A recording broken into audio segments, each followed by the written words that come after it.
വളരെ പ്രധാനപ്പെട്ട ഒരു കാര്യം പറയാനുണ്ട്. എനിക്കും ഇതേക്കുറിച്ച് വലിയ ധാരണയില്ല കേട്ടോ. തെരഞ്ഞെടുപ്പിൽ കെട്ടിവെച്ച കാശ്, ആ കെട്ടിവെച്ച കാശ് കിട്ടില്ല, നിങ്ങൾക്ക് കെട്ടിവെച്ച കാശ് പോലും കിട്ടത്തില്ല, അത്ര പോലും നിങ്ങൾക്ക് വോട്ട് കിട്ടില്ല എന്നൊക്കെ പറഞ്ഞ് പരിഹസിക്കുന്നത് നമ്മൾ പലപ്പോഴും കാണാറുണ്ട്, പലരും അങ്ങോട്ടും ഇങ്ങോട്ടും ഒക്കെ. അപ്പോൾ തെരഞ്ഞെടുപ്പ് ആകുമ്പോൾ കെട്ടിവെക്കുന്ന ഈ കാശ് എത്രയാണ്, കെട്ടിവെച്ച കാശ് പോയെന്നൊക്കെ നമ്മളോട് പറയുമ്പോൾ എന്താണ് ഈ കെട്ടിവെച്ച കാശ് എന്നറിയണ്ടേ? അത് തിരിച്ചു കിട്ടുന്നത് ആർക്കൊക്കെയാണ്? അപ്പോൾ കെട്ടിവെച്ച കാശ്, അത് തിരിച്ചു കിട്ടുന്ന വഴി, അതൊക്കെയാണ് നമ്മൾ ഇനി നോക്കാൻ പോകുന്നത്. ഈ തെരഞ്ഞെടുപ്പിൽ 2024 ലോക്സഭാ തെരഞ്ഞെടുപ്പിൽ മത്സരിക്കാനായി ഇപ്പോൾ നാമനിർദ്ദേശ പത്രിക സമർപ്പിച്ചിരിക്കുന്ന ആളുകൾ, അതിൽ ഓരോരുത്തരും കെട്ടിവെക്കേണ്ട കാശ് എത്രയാണ്?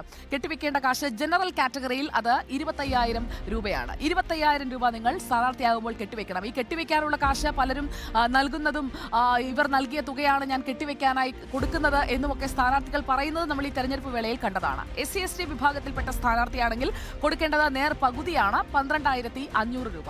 ഈ കാശ് തിരിച്ചു കിട്ടുമോ? അതോ ഈ കെട്ടിവെച്ച കാശ് അങ്ങനെ അങ്ങ് പോകുമോ? കിട്ടണമെന്നുണ്ടെങ്കിൽ വിജയിക്കണം. ഒന്നുകിൽ വിജയിച്ചാൽ ഈ കെട്ടിവെച്ച കാശ് കിട്ടും, അല്ലെങ്കിൽ 6-1 വോട്ട്, കൃത്യം 6-1 വോട്ടെങ്കിൽ പണം കിട്ടില്ല. 6-1 വോട്ട് ഇല്ലെങ്കിലും ജയിച്ചാൽ കാശ് തിരിച്ചു കിട്ടും. അപ്പോൾ ഒന്നുകിൽ ജയിക്കണം, അല്ലെങ്കിൽ 6-1 വോട്ടിൽ കൂടുതൽ നേടുകയും വേണം. ഇനി നമുക്ക് കുറച്ച് കണക്കുകളിലേക്ക്, കുറച്ച് പിന്നിലേക്ക് പോകാം. 2009 നിന്ന് തുടങ്ങാം. 2009 മത്സരിച്ച സ്ഥാനാർത്ഥികളുടെ എണ്ണം 8,070 ആണ്. അതിൽ എത്ര പേർക്ക് കെട്ടിവെച്ച കാശ് പോയി നോക്കൂ. മിക്കവാറും ആളുകളുടെ പോയി. 6,829 പേർക്ക് കെട്ടിവെച്ച ആ 25,000 ആയാലും 12,500 ആയാലും അതങ്ങ് പോയി.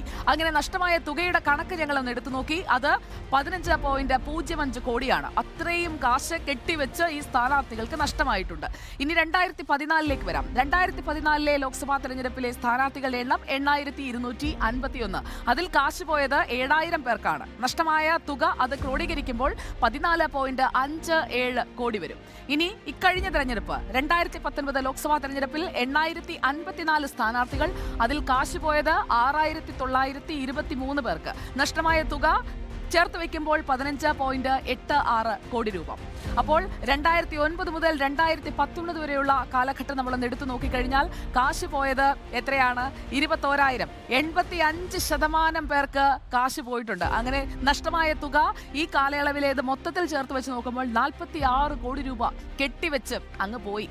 ഇനിയിപ്പോൾ ആദ്യ തെരഞ്ഞെടുപ്പിലേക്ക് ഒന്ന് പോകാം. കുറച്ച് പഴയ കഥയാണ്. 1951 പോകാം. അന്ന് കെട്ടിവെച്ച കാശായി നമ്മൾ കൊടുക്കേണ്ടിയിരുന്നത് 500 രൂപയാണ്. ഇപ്പോൾ അത് 25,000 ആണ് കേട്ടോ. അപ്പോൾ അന്ന് കാശ് പോയത് 9,067 പേർക്കാണ്. അന്ന് നഷ്ടമായ തുക 500 വെച്ചല്ലേ? അപ്പോൾ കൂട്ടുമ്പോൾ 22.80 ലക്ഷമാണ്. ഇങ്ങനെയുള്ള കൗതുകങ്ങൾ, പുതിയ പുതിയ ഇൻഫോകൾ, അതൊക്കെ പ്രേക്ഷകരിലേക്ക് എത്തും. നിങ്ങൾ കണ്ടുകൊണ്ടിരിക്കുന്നത് good evening with Sujaya Parvathi.